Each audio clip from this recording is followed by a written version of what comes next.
আকাশের কোটি কোটি ফেরেশতারা কি বলা বলি করতেছে আপনি কি জানেন?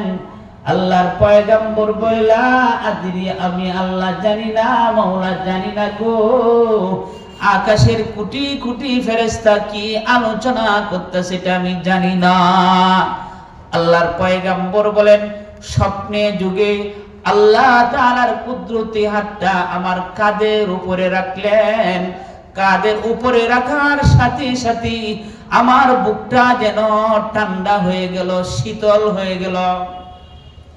আমার বুকটা ঠান্ডা হয়ে গেল আল্লাহরই কুদরতি হাতে রাখার বরকতে। কাঁধের মাঝে আমি এখন আকাশে কোটি কোটি ফেরেশতা যা বলতেছে আমি পয়গম্বর নিজের চোখে শুনতাছি, আমি পয়গম্বর নিজের কানে শুনতাছি এবং আকাশের কোটি কোটি ফেরেশতাকে আমি পয়গম্বর নিজ চোখে দেখতেছি। সুবহানাল্লাহ। আল্লাহর পয়গম্বর বলেন এমন সময় আল্লাহ আমাকে জিজ্ঞাসা করে, দোস্ত এখন কি আপনি শুনেন, এখন কি আপনি দেখেন? আল্লাহ রাব্বুল আলামিনের কথা শুনিয়া আপনি আমার নবী বলে, হ্যাঁ মাওলা আমি এখন শুনতে আছি, দেখতে আছি। আল্লাহ বলেন দোস্ত আকাশের কোটি কোটি ফেরেশতারা কি বলা বলি করতেছে, আকাশের ফেরেশতারা কি বর্ণনা করতেছে, কি বলা বলি করতেছে। আল্লাহর রাসূল বলেন ওগো আল্লাহ, আকাশের ফেরেশতারা দুইটি বিষয় নিয়ে আলোচনা করতেছে। একটা হলো কাফফারাত আর একটা হলো দারাজাত। কাফফারাত এমন তিনটে আমল কোন মানব যদি করতে পারে তার জীবনের সফলতা হবে, কবরের সফলতা হবে, নিষ্পাপ হয়ে সে কবরে যাইবে। আমরা দুনিয়াতে সবাই সফলতা চাই, কেউ চায় না আমি অসচ্ছল হই, সবাই সচ্ছলতা চায়।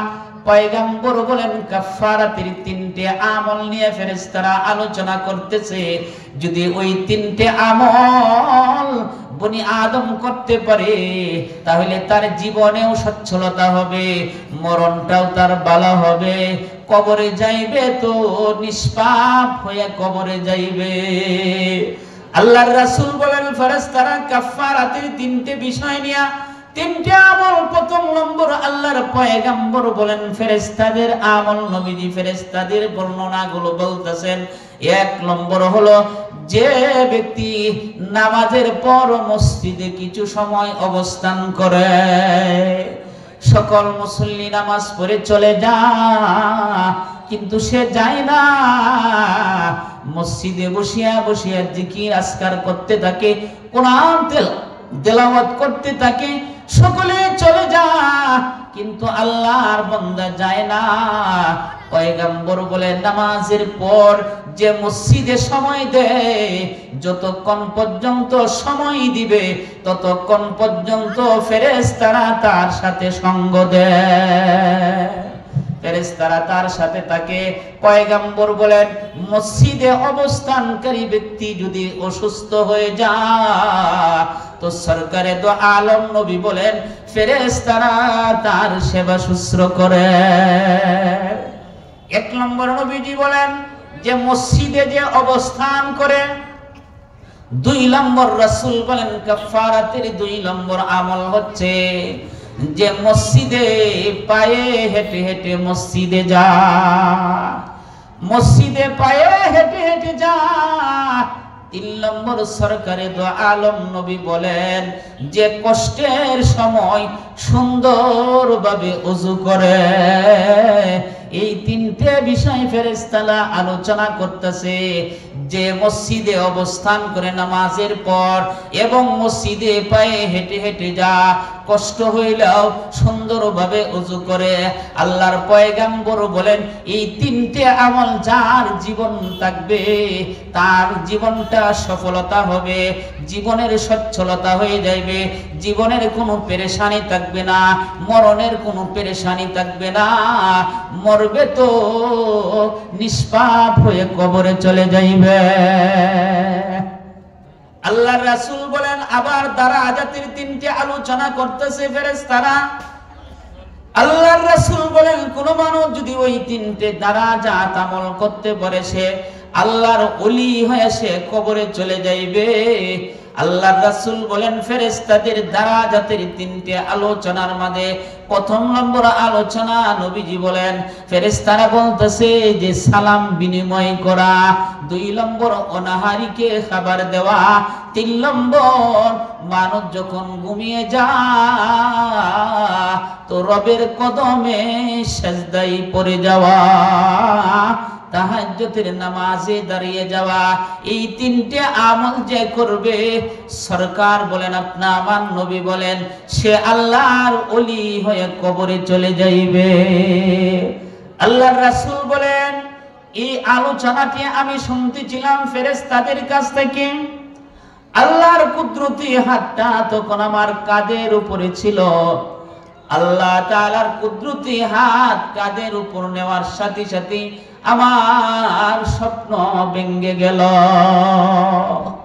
তাহলে আমি এখান থেকে আমরা কি পাইলাম? রিজিকের বরকত হলো সকাল বেলা আমি যদি নামাজের মাধ্যমে আমার সচ্ছলতা, কিন্তু আমি সচ্ছলতা তালাশ করি নামাজ ছাড়া। করছেন গেলেও সচ্ছলতা আসবে না, পেরেশানি বাড়তেই থাকবে। 3 নম্বর আমার যদি সচ্ছলতা আনতে চাই, রিজিকের মধ্যে যদি বরকত আনতে চাই, তাহলে বেশি বেশি করে কোরআনুল কারীমের তেলাওয়াত করা।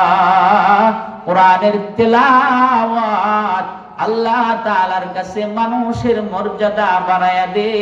কোরআনের তেলাওয়াত মানুষের ঈমান বৃদ্ধি করে। কোরআনের তেলাওয়াত মানুষের রিজিকের মধ্যে বরকত দিয়া দেয়। আব্দুল্লাহ ইবনে মাসউদ রাদিয়াল্লাহু তাআলা আনহু অসুস্থ ছিলেন। হযরত আমিরুল মুমিনিন উসমান গনি রাদিয়াল্লাহু তাআলা আনহু তাকে ইয়াদাতুল মারিজ করতে গেলেন, তাকে দেখতে গেলেন। আব্দুল্লাহ ইবনে মাসউদ অসুস্থ অবস্থা, আমিরুল মুমিনিন হযরত উসমান গনি রাদিয়াল্লাহু তাআলা আনহু জিজ্ঞাসা করে মা তাশতাকি, আপনার অসুখটা কি?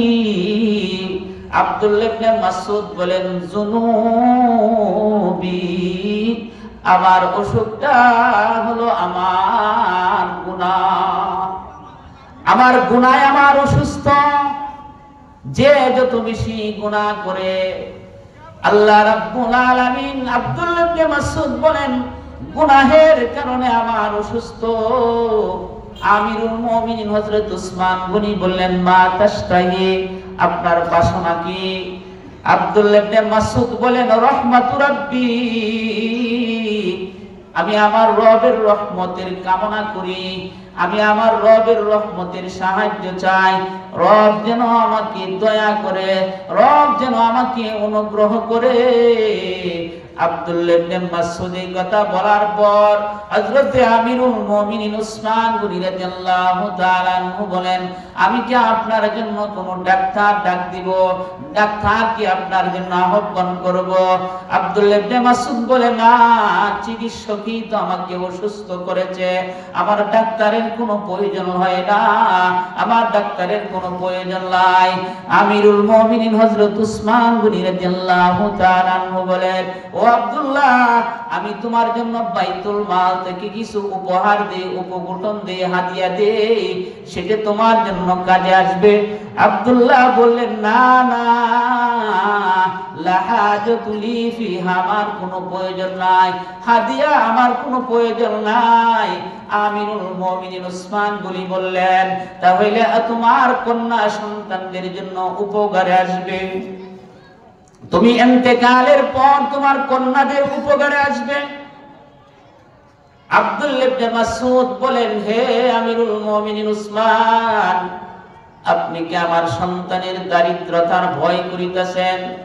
আপনি কি আমার সন্তানের দারিদ্রতার চিন্তা করিতেছেন? কিন্তু আমি অভিভাবক হিসাবে তো আমার সন্তানের প্রতি দারিদ্রতার চিন্তা করি না, কারণ আমি আমার সন্তানকে কোরআনুল কারীম শিক্ষা দিয়েছি, আমি আমার সন্তানকে কোরআনের তেলাওয়াত শিখাইছি, আমি আমার সন্তানকে জোরালো ভাবে একটা সূরার কথা বলেছি। ওরে সন্তান, আমি জোর তাকিদ দিয়ে যাইতেছি, আমি তোমাদের জন্য কোনো সম্পদ রেখে যাই না, কিন্তু তোমাকে আমি কোরআনুল কারীমের শিক্ষা দিচ্ছি। ওরে সন্তান, আমি তোমাদেরকে জোরালো ভাবে তাকিদ দিই, প্রতি রাত্রে তুমি সূরাতুল ওয়াকিয়া তেলাওয়াত করবা। কারণ পয়গম্বরের মুখের হাদিস আমি শুনেছি, পয়গম্বর বলেন যে ব্যক্তি প্রতি রাত্রে মাগরিবের পর সূরাতুল ওয়াকিয়া তেলাওয়াত করবে, তার রিজিকের জিম্মাদারি স্বয়ং আল্লাহ নিয়ে নিবে। তার রিজিকের কোনো পেরেশানি থাকবে না, তাকে আল্লাহ তাআলা কোনো সময় উবাস রাখবে না, অনাহারে রাখবে না। তাহলে রিজিক যদি আপনি আমার বরকত আনতে চাই, বাবার আমার, কোরআনুল কারীমের তেলাওয়াত যেমন দুনিয়ার সফলতা, এই কোরআনুল কারীমের তেলাওয়াত আখিরাতের সফলতা। এই কোরআনুল কারীমে আপনি 10 বার সূরা ইখলাস তেলাওয়াত করবেন, পয়গম্বর হাদিসের মাঝে বলেন 10 বার পড়বেন তো আল্লাহ তাআলা জান্নাতের মাঝে আপনার জন্য একটা বালাখানা তৈরি করিবেন। 3 বার পড়বেন, আল্লাহ তাআলা আপনার আমলনামায় এক কোরআন খতমের সওয়াব দান করবে। এই জন্য কোরআনুল কারীম পয়গম্বর সরকারে দো আলম বেশি বেশি করে কোরআনুল কারীমের তেলাওয়াত করতেন। ইহুদি খ্রিস্টানরা নবীজির ঘরের চতুর্পাশ দিয়ে কোরআনুল কারীমের তেলাওয়াত শুনত, মানত না, কিন্তু পয়গম্বরের তেলাওয়াতে তো মজা ছিল।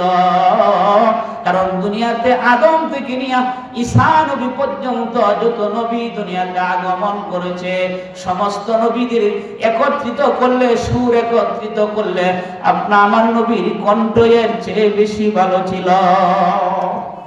সুন্দর তেলাওয়াত করতেন পয়গম্বর, এমন সুন্দর তেলাওয়াত যে তেলাওয়াত শুনতে কাফির খ্রিস্টানরা পর্যন্ত বড় বড় নিডাল্লা উতবা সাইবারা নবীজির ঘরের চতুর্পাশ দিয়ে থাকতো। রাত্র যখন গভীর হয়ে যাইত, পয়গম্বরের তেলাওয়াত সুন্দর করে শুনত, কিন্তু শুনলে কি হবে, কিন্তু অনুসরণ না করলে কোনো ফায়দা নাই।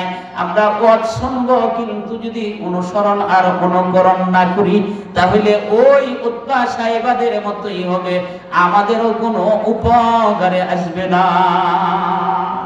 এই জন্য পয়গম্বর তেলাওয়াত করতেছিলেন, মক্কার মানুষ নবীকে পাগল পাগল বলে ডাকে। তো আল বিদায়া ওয়ান নিহায়ার কিতাবের মধ্যে আছে, ইবনে কাসির রাহমাতুল্লাহি আলাইহি বলেন, জামান নামের একজন জাদুঘর আসলো মক্কাতে। মক্কার লিডাররা ডাক দিয়া বলেন, ওরে জামান, আমাদের এলাকায় একজন পাগল আছে, আমাদের পাগলটাকে একটু জার ফুক দিয়ে একটু ভালো করে দাও। আল্লাহ রাব্বুল আলামিন যদি কোনো মানুষ ভালো মানুষে পাগল ডাকে, তাহলে সে রাগ করবে না।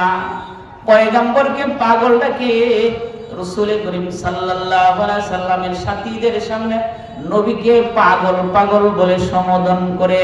তো আল্লাহর পয়গম্বরকে আল্লাহ সান্ত্বনা দিয়ে বলে, ওয়া মা সাহিবুকুম বিমাজনুন, ওগো পয়গম্বর, তোমাদের সাথী মুহাম্মদ উন্মাদ নয়, পাগল নয়। পাগল বলে কিন্তু তোমাদের সাথী পাগল নয়।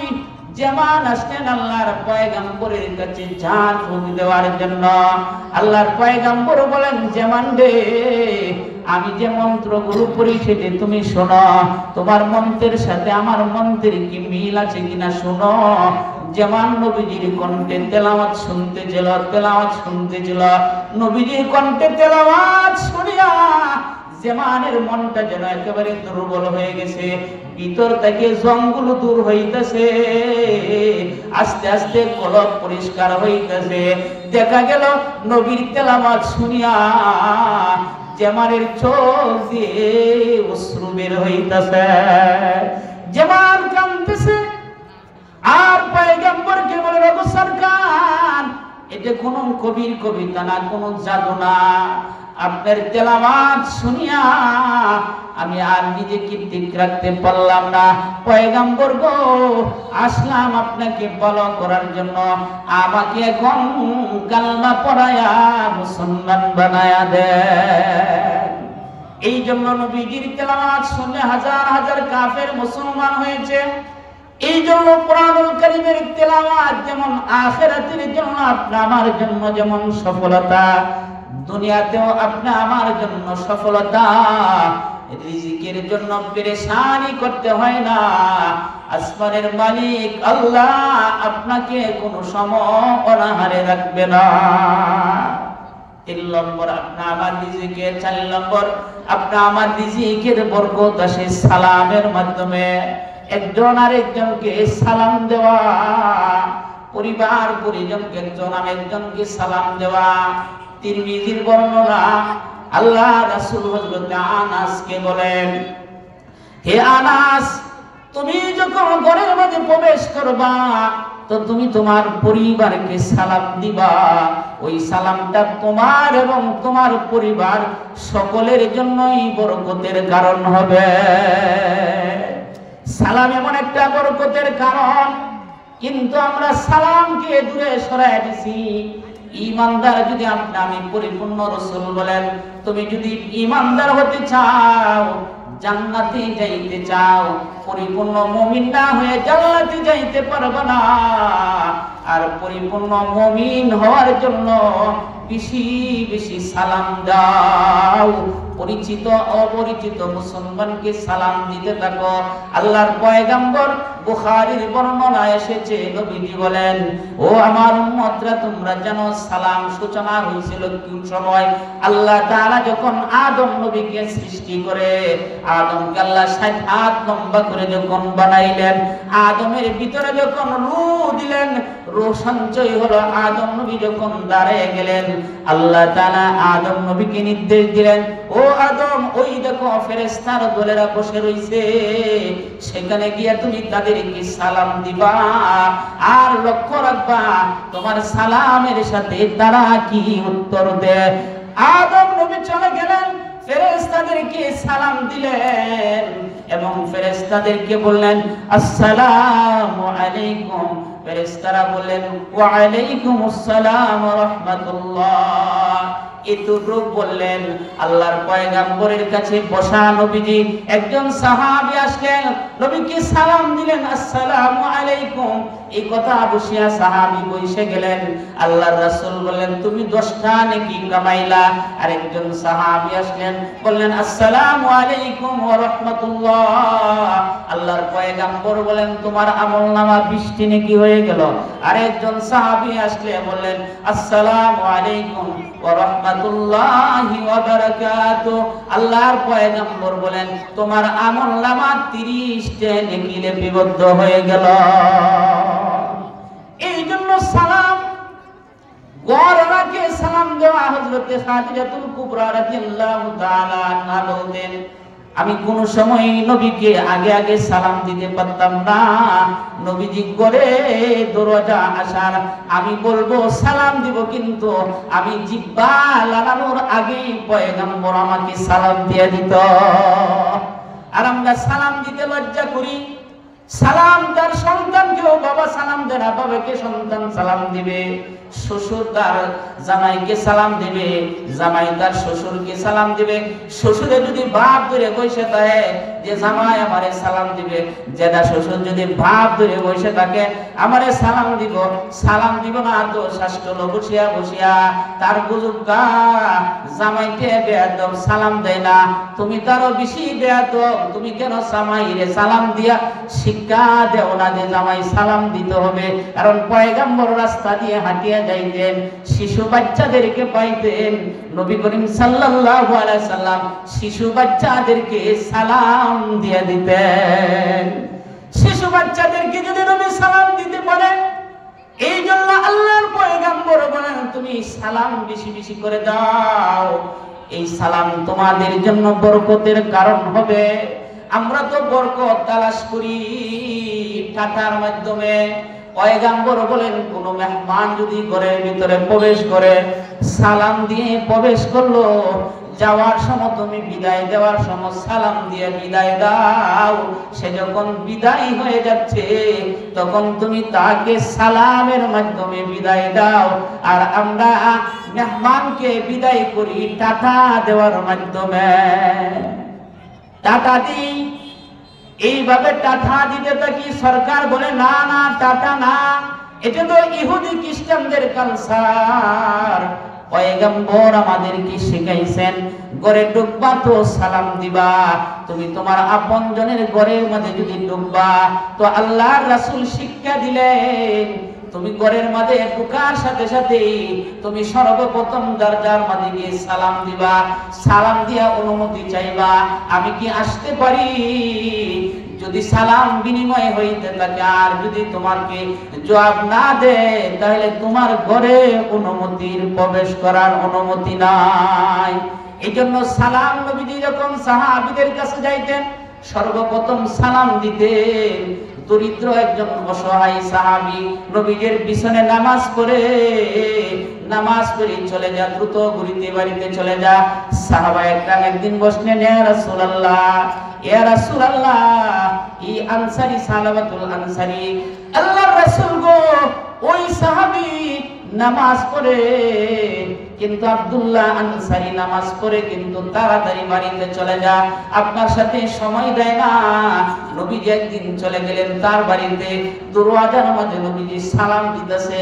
একবার দুইবার তিনবার সালাম দেওয়ার পর কোনো উত্তর আসে না। নবীজি চলে যাইতেছে। আব্দুল্লাহ আনসারী দ্রুত গতিতে ঘর থেকে বাইর হইয়া নবীজিকে বললেন, ওগো পয়গম্বর, বেয়াদবি হয়ে গেছে, আমাকে ক্ষমা করে দিবেন। ইয়া রাসূলুল্লাহ, আমি আপনার কাছে সময় দিতে পারি না, নামাজ পড়ে দ্রুত গতিতে আমি বাড়িতে এসে যাই। ইয়া রাসূলুল্লাহ, আমাদের স্বামী স্ত্রীর মধ্যে মাত্র একটাই জামা, এই জামা দিয়ে আমি নামাজ আদায় করি। দ্রুত গতিতে নামাজ ছাড়িয়া আমার বিবিকে ঘরের ভিতরে রেখে দিই দরজা মারিয়া। আবার যখন আমি ঘরে আসি তাড়াতাড়ি আমার স্ত্রীকে এই জামাটা দিয়ে দিই, সে যেন রবের কদমে সাজদায় পড়ে যায়। ওগো পয়গম্বর, সালাম দিছেন শুনছি কিন্তু বস্ত্রবিহীন, এই জন্যই আমি আপনার সালামের জবাব দিতে পারি না। এই জন্য সাহাবায়ে কেরামদের জীবনে যদি আমরা ফলো করি, তাদের জীবনটা কত সুন্দরভাবে কত কষ্ট করে সাজায়া আখিরাতের জন্য তারা সফলতা অর্জন করেছে। আমরা জীবনটাকে আখিরাতের জন্য সফলতার জন্য সাজাই না। সরকার বলেন তুমি বেশি বেশি করে সালাম দিবা, ওই সালামের মাধ্যমে আল্লাহ তাআলা তোমাকে রিজিকের বরকত দান করবে, তোমার গলার জন্য রিজিক হবে, পরিবার পরিজন সকলের জন্য এই বরকতের কারণ হবে। এই জন্য আজকে আমরা সকলে একজন আরেকজনকে পরিবারকে সালাম দিতে পারবো ইনশাআল্লাহ। আমরা সচ্ছলতা হইতে চাই না? আমরা তো সবাই সচ্ছলতা হইতে চাই, রিজিকের মাঝে বরকত আনতে চাই। তো নবীর দেওয়া হাদিস আমরা যদি মানি তাহলে আমাদের জন্য বরকত হবে। 5 নম্বর সরকারে তো আলম নবী বলেন, তুমি যদি তোমার রিজিকের মাঝে বরকত আনতে চাও, হায়াতের মাঝে বরকত আনতে চাও, পয়গম্বর বলেন আত্মীয় স্বজনের সাথে সুসম্পর্ক রাখো। বুখারীর বর্ণনা, আল্লাহর রাসূল বলেন, তুমি যদি তোমার রিজিকের প্রশস্ততা চাও, তোমার জীবনে হায়াতের মাঝে বরকত আনতে চাও, তাহলে আত্মীয়তার সাথে সুসম্পর্ক রাখো, আত্মীয়তার সাথে ভালো সম্পর্ক রাখো, তাহলে রব তোমার রিজিকের মাঝে বরকত দান করবে। 6 নম্বর রাসূল বলেন, সুন্নতের প্রতি আমল করা। সুন্নতের আমল, যত আমল আপনি আমার কাছে গ্রহণযোগ্য হবে না যতক্ষণ পর্যন্ত আমলটা সুন্নাহ অনুযায়ী না হবে। যত ভালো আমল আপনি আমি করি না কেন বাবারা, আমল যদি সুন্নাহ অনুযায়ী না হয় এই আমলটা রবের কাছে কোনো গ্রহণযোগ্য হবে না। এই জন্য পয়গম্বর বলেন, তুমি যদি আমার সুন্নাহ পালন করো, সুন্নাহ অনুযায়ী যদি চলো, তাহলে আল্লাহ তাআলা দুনিয়াতে তোমাকে 4টে জিনিস দিয়া পুরস্কৃত করবে। আল্লাহর রাসূলের সুন্নাহ অনুযায়ী যদি আমি আপনার জীবন পরিচালনা করি, আল্লাহর পয়গম্বর সরকারে দো আলম নবী বলেন, দুনিয়াতে আল্লাহ তাআলা তাকে 4টে পুরস্কৃত করবে। 1 নম্বর পুরস্কার, দুনিয়াতে নেককার মুমিন বান্দাদের হৃদয়ের মধ্যে আল্লাহ ভালোবাসা ঢুকায়া দিবে। মুমিনরা তাকে ভালোবাসতে থাকবে, আল্লাহ তাকে ভালোবাসতে থাকবে। সুন্নাহ অনুযায়ী কোন মানুষ যদি আমল করতে থাকে তো রব তাকে ভালোবাসতে থাকে।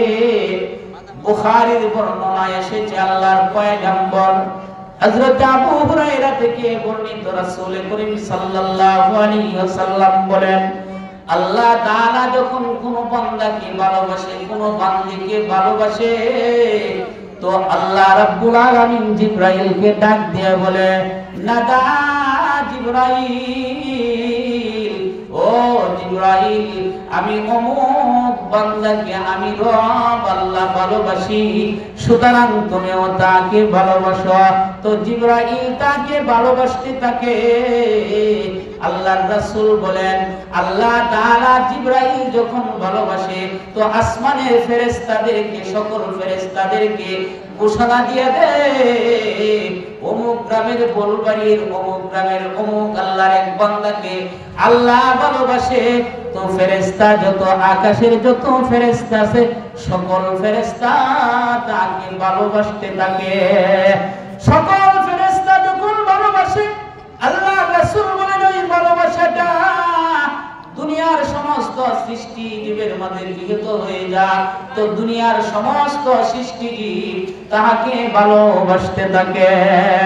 পক্ষান্তরে আল্লাহর পয়গম্বর বলেন, আল্লাহ তাআলা যদি কোনো বান্দাকে ঘৃণা করে, আল্লাহ তাআলা যদি কোনো বান্দা বান্দীকে ঘৃণা করে, তো আল্লাহ তাআলা ফেরেশতা জিবরাইল আলাইহিস সালাতু সালামকে ডাক দিয়া বলেন, ও জিবরাইল, অমুক গ্রামের অমুক বান্দা বান্দীকে আল্লাহ ঘৃণা করে, তো জিবরাইল তুমিও ঘৃণা করো।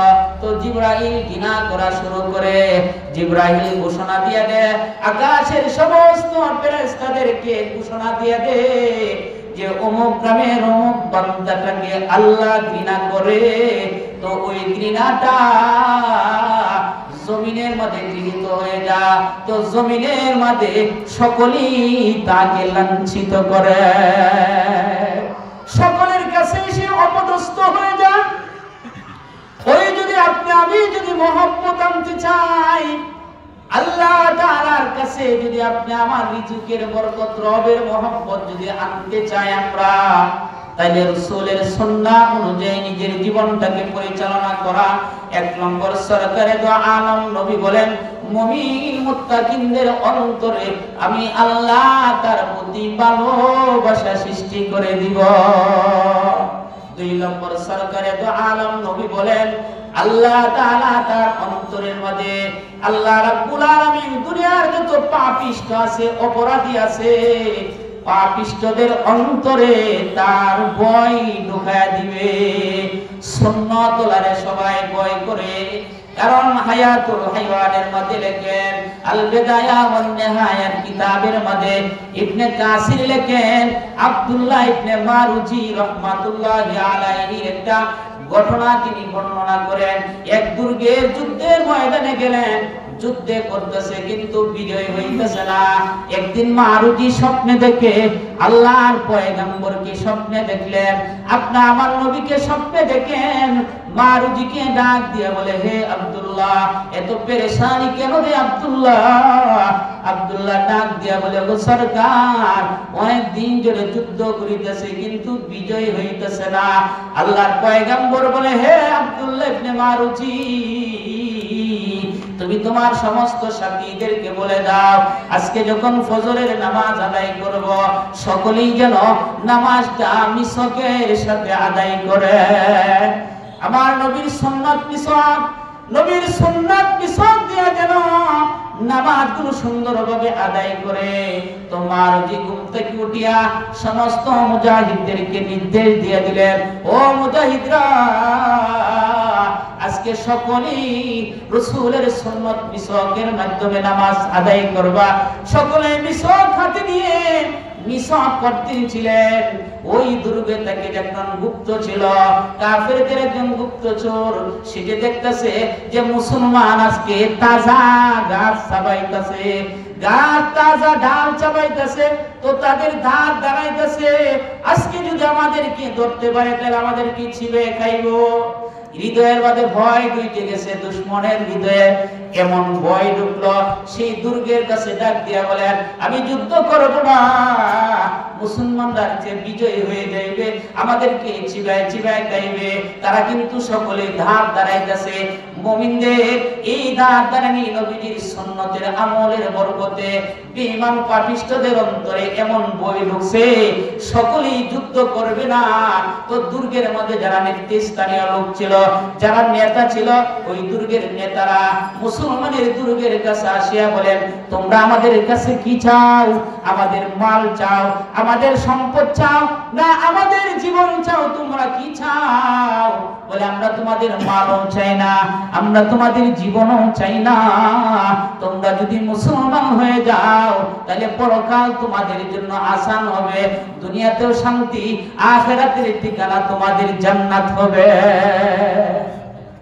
এই দুর্গের সমস্ত মানুষ ডাক দিল, এ দুর্গের যারা আছো আসো। দুর্গের যত মানুষ ছিল সমস্ত মানুষগুলো আসিয়া বলেন, শুনেন, যেহেতু আমাদের আপনাদের সাথে আমাদের যুদ্ধের দরকার নাই, যুদ্ধ করব না, এই মুহূর্তে আমাদের দুর্গের হাজার হাজার মানুষকে কালমা তৈবা পড়ে মুসলমান বানায়া দেন। নবীজির সুন্নতের বদলতে বেঈমানদের হৃদয়ের মধ্যে ভয় ঢুকে গেছে। এই জন্য রাসূল বলেন, সরকার বলেন, তুমি যদি সুন্নতের আমল করো তাহলে পাপিষ্ঠদের অন্তরের মধ্যে ভয় ঢুকে যাইবে, পাপিষ্ঠরা তোমাদের কাছ থেকে পলায়ন করতে থাকবে। 3 নম্বর সরকারে দো আলম নবী বলেন, তুমি যদি আমার নবীর সুন্নাত অনুযায়ী আমল করো তাহলে আল্লাহ তাআলা তোমার মালের মধ্যে বরকত দান করবে। মালের বরকত আমরা চাই না, আমরা সকলেই চাই আমার মালের মধ্যে বরকত হোক, আমার রিজিকের প্রশস্ততা হোক। আল্লাহর পয়গম্বর বলেন, তুমি যদি সুন্নাহ অনুযায়ী নিজের জীবনটাকে পরিচালনা করতে পারো, রব তোমার মালের মধ্যে বরকত দান করবে। 4 নম্বর সরকারে তো আলম নবী বলেন, নবীর সুন্নাত অনুযায়ী যদি কোন মানুষ জীবন পরিচালনা করে, 4 নম্বর নবী বলেন, আল্লাহ তাআলা তাকে এমন দ্বীনের মধ্যে থাকা ইস্তেকামত দান করবে, অটলতা দান করবে।